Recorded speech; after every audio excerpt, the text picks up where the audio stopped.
Hello, everybody. We are live downtown Denver, 27th and Arapahoe. We're down here at Jer-E-Ville. See what's going on down here, folks, is that there's a street encampment of people trying to survive. This is a survival camp down on 27th and Arapahoe, where in downtown Denver, it is illegal to sleep in a tent. It is illegal to cover yourself with a blanket, to sit on the sidewalk, to with a cardboard under your butt. There's a lot of things that go on, folks. And so we are here. We are downtown. We are at Jer-E-Ville, and the E is capitalized because it's an emergency, right, Jerry? Right. It's an emergency. So, in a state of emergency. We need houses now, like yesteryear. That's what we need. But right now, since we can't build houses fast enough, we need a piece of property to where we can put tents on them. Yeah. Don't sit in the middle of the road. Go park your car. Back up or something. You got food on you? No, I just put it. I wish I'd been thinking. I just gave it to cafeteria. That's okay. Come say hi. Yeah. Okay. So we're down here, guys. There's Terese. Yes, that's right. Oh my gosh. Terese Howard says hello. She actually first person to pop your name on the stream. Yeah, fantastic. See, this is why this is worth it. We are really working in Denver on community. And so, Terese, you are what we would call the person responsible for Yes on 300. That's not, no. Well, nope. So why don't you tell us more and tell us what it is? Yes on 300 is the Right to Survive initiative that has been based on the Right to Rest Act, which is based on street surveys of over 500 people who are homeless. Okay. This is a long effort for many years that has been written by numerous folks on the streets and folks who are part of Denver Homeless Outloud.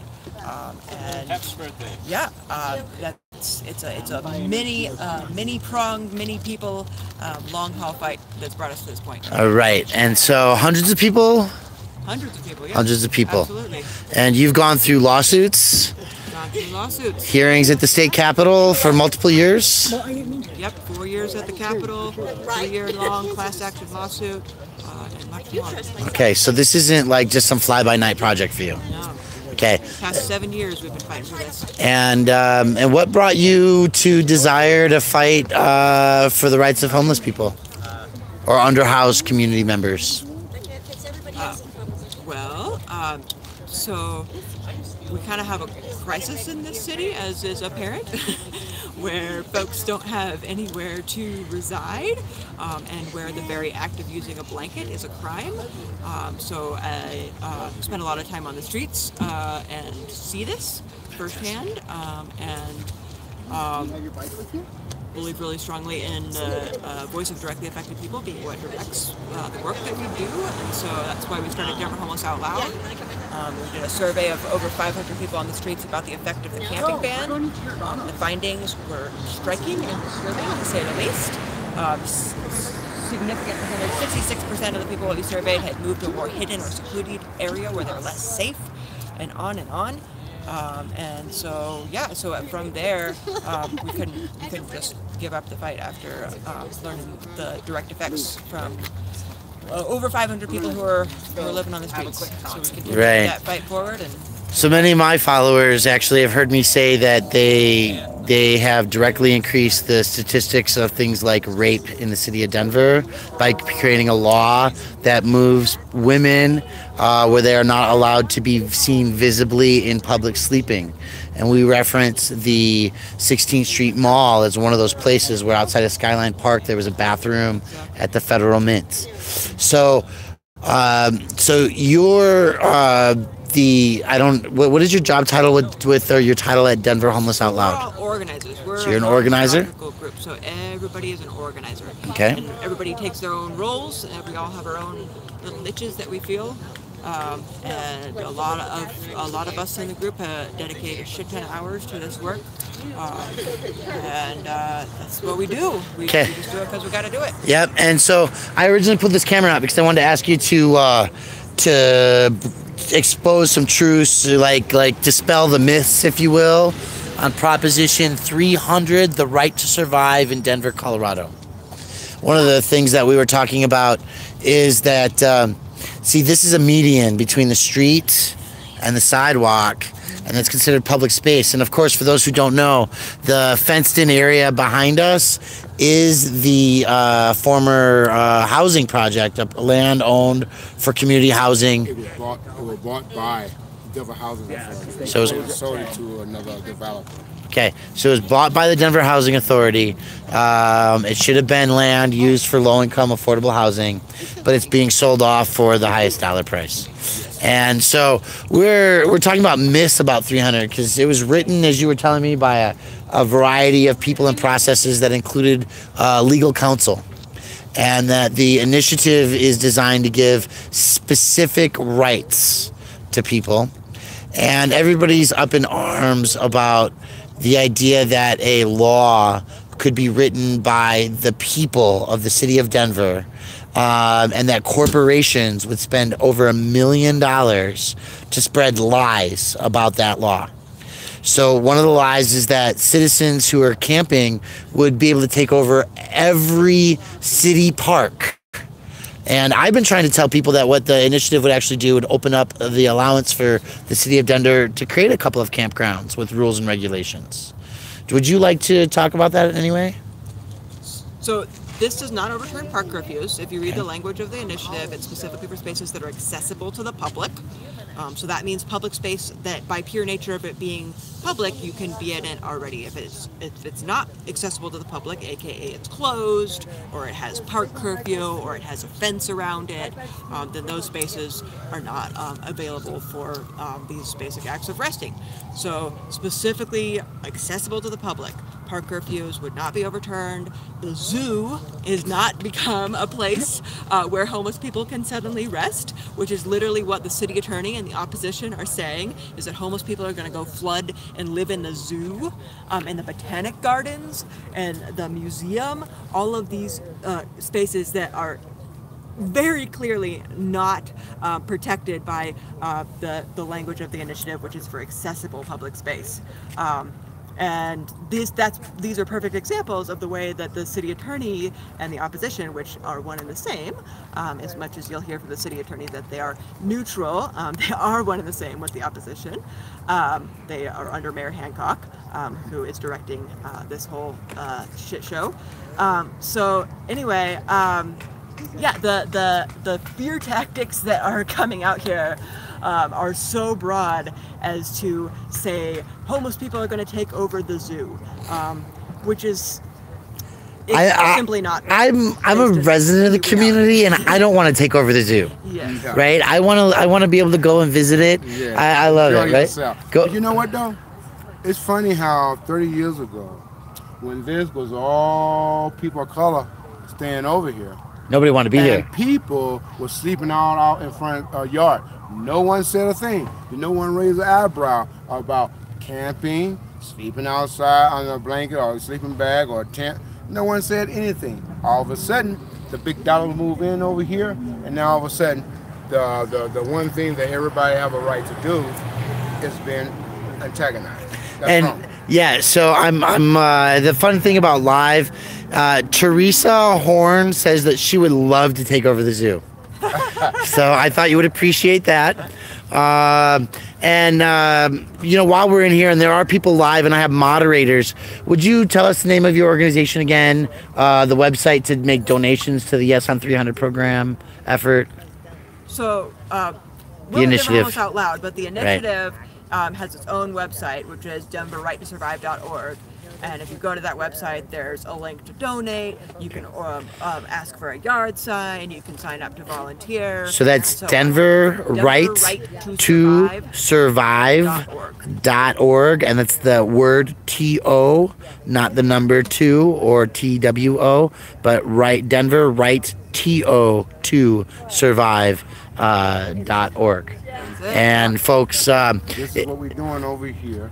Right here. Right. One thing I do want to add, though, most people that are unhoused is not going out to Cherry Creek It's not going to the Denver Zoo. It's not going to the Art Museum or anything like that. They stay closest to their resources. With their resources have always been down here and still down here. So I just want to make sure that people understand that we ain't trying to take over parks. We ain't trying to take over the museum and the rivers and all that stuff. We just want some land to where we can set up tents on that land, locked in with a certificate that states that no more than this many tents, no more than this many people. Oh, you're talking about a community with rules and guidelines. Rules and guidelines. Oh my gosh, no. Over here, bro. Can I ask about those rules and guidelines? Because I understand that there is no meth, crack cocaine, heroin, those kind of drugs allowed in this camp. Is that true? They are not allowed in this camp because they are illegal and they are the most dangerous. Most dangerous drugs. Beer and alcohol, and weed. Those are legal. What people do in their own home, their tents, is their business. And we treat this community no different than the house community. And I want to talk about that real briefly, if I might. And the thing that's really special to me about this camp is that there are couples here. Yes. And one thing that a lot of people don't think about is that being in a relationship with another person and having intimacy is a human thing. Yes. And if you lose connections with that, it's kind of like your soul cutting away a little bit. Well, it's not only just for the couple. That's for a single female or male. Right. But it's more so for couples because they need that intimacy to build on their relationship, to keep it strong, to keep it going. And this is what this provides. So in a community setting where people are secure in their belongings, is that a thing of 300 that the Constitution is honored? Yes, that is part of it. The 4th and 14th Amendment rights, which are the same that we have been fighting for in the class action lawsuit. Specifically, those property rights are also reiterated in the Right to Survive initiative. Right. And so, but those other kind of things that we don't always think about is also a thing. And I'm really excited about the fact that you run a drug-free camping area, survival areas. I don't want to call it camping. No. Camping sounds so fun to most people. No. This is a living dire emergency. Yes. And this is the choice that people have. Find something temporary while they work, because most everybody here is working, or their partner is employed. Yes. Right. Yes. So this is a place where most employers aren't going to say, yeah, just go ahead and put your tent in the corner, right? Or pitch in the front of the business. Plus, it's also given, this way is also, but one thing that we really do need, and I have been advocating for a long time, is the fact that something like this helps give back their dignity, their respect, and motivate them to stand up for their rights. Now, until we get the unhoused together like this, and more so, then they can fight for their right. I think that's one thing will turn around and change. All these, what you see out here right now, it's all the ones that have said, yes, we are not going. And I appreciate them for being behind my back, but they are in the front, because no matter what it is, I cannot do nothing without each and every one of these guys that are in these tents. Right. Other than that. Right. And so, we came out here and we're highlighting this because we don't have $1.5 million to spend. We don't have the Colorado Rockies backing businesses that say that people should be raped and should die versus having some security and hope in their lives. And the moral scope of Denver is being targeted this year at the election, folks. And I want to thank you for bringing this ability for us to examine our consciences. If I can, I just want to speak one more point that we Please, were speaking to take earlier, them. Which was the unintended consequences, which the opposition and the city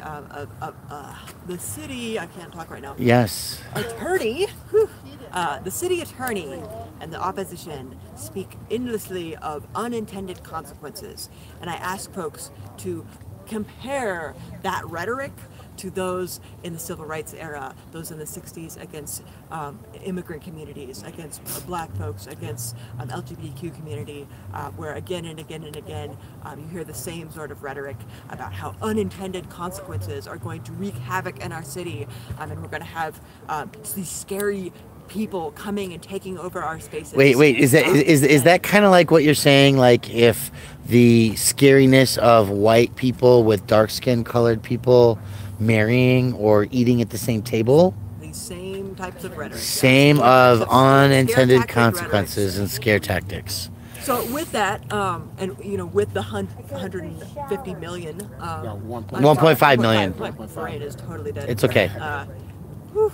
With the 1.5 million that the opposition is spending to put this narrative out, there's a couple things that need to be noted, which is that this is always an ongoing process. So any folks that feel that there are aspects of the initiative that they have concerns around or things that need further clarity, that's normal.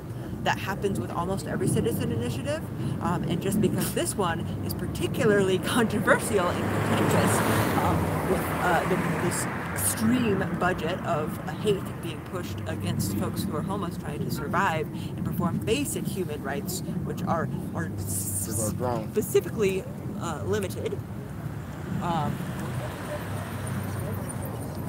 So even in this situation, this is normal that folks will have an opportunity to make revisions in city council after 6 months. Okay. There are folks who are saying, oh, why are there all of these things right. that we want to revise? That's absolutely normal. It's absolutely normal. Every initiative. Right. And after 6 months, city council always goes through a process of making revisions. And so let me give you an example, guys, of what that might be. It might be that we had public bathrooms that were designed, and then after a while, or buses. Buses are a really good example, because buses in America and around the world now have wheelchair access pretty much everywhere you go.